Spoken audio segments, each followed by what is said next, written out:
Recorded Books presents a griot audio production of Angel of Harlem by Kuwana Haulsey. This unabridged recording is narrated by Brenda Pressley. Griot Audio celebrates the best in contemporary African American fiction and nonfiction.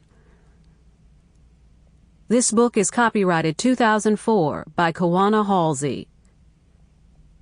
This recording is copyrighted 2005 by Recorded Books, producer and publisher of Griot Audio. A gifted, beautiful young woman of the 1920s, May Edward Chinn, dreams only of music. However, a racist professor ends her hopes of becoming a concert pianist. But from one dashed dream blooms another. May would become a doctor instead, the first black female physician in Harlem. And now, Angel of Harlem.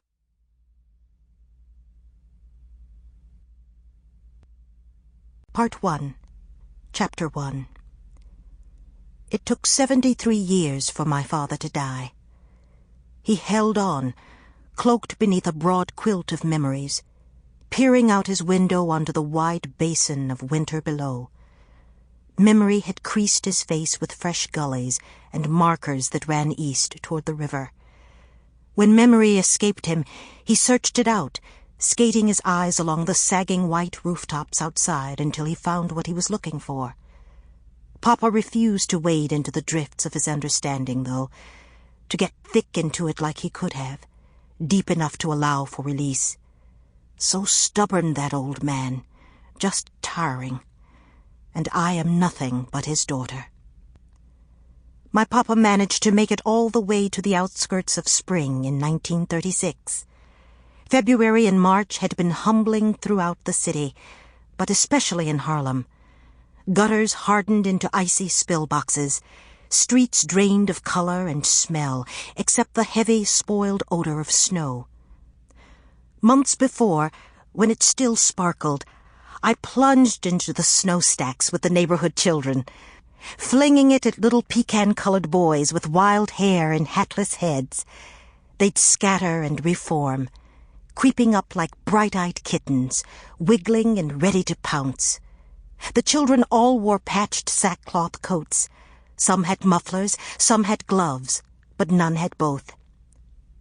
If I'd taken off their shoes, I'd have found soles tattooed with newspaper ink and tiny, ashy toes wrinkled from adventure. I adored those children, had birthed 2 or 3, the ones who called me Mama May instead of Dr. May or Ma'am. On those late afternoons, when the sun deepened and lay like sheaves of wheat, or sometimes like thick cream over the covered roads, those babies reminded me of truth. They taught me that play created gulfs of unintended joy, then unmasked circumstance, not as an adversary, but a co-conspirator in the game. I needed with all my heart to remember the wisdom born inside innocence, to see myself in their eyes, and maybe find worth in that unspoiled vision. So I squealed like a young girl when they yelled, "Get her!" and stuffed snowballs down my cotton shirtwaist.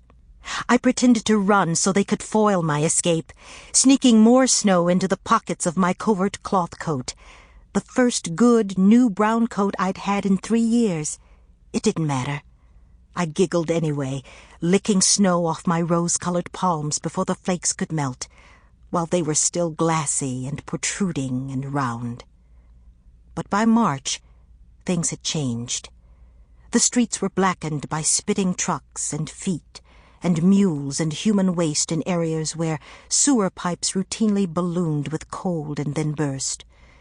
Wheels of mud sprouted through the ice and concrete, snaking along the roads all the way out to the river, which itself was hoary and stiff, poised with frost. By March, the children had long since trudged home. Now the streets stayed empty unless some kind of work refused to wait. So things being the way they were, No one came to stand watch at my Sample complete. Ready to continue?